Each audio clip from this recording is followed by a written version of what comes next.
ഏകദേശം എല്ലാരും ഈ പാട്ട് പാടി ഇടുന്നുണ്ട്. ഞാനായിട്ട് പുറത്തുനിന്നില്ല.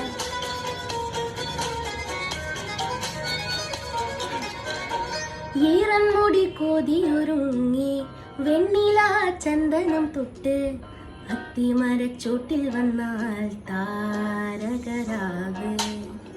രാവിൽ നിന്റെ പൂമുഖം കണ്ട് പുളകം കൊണ്ട് നല്ലിളം കാറ്റ് കണ്ണാടി പുഴയിലേ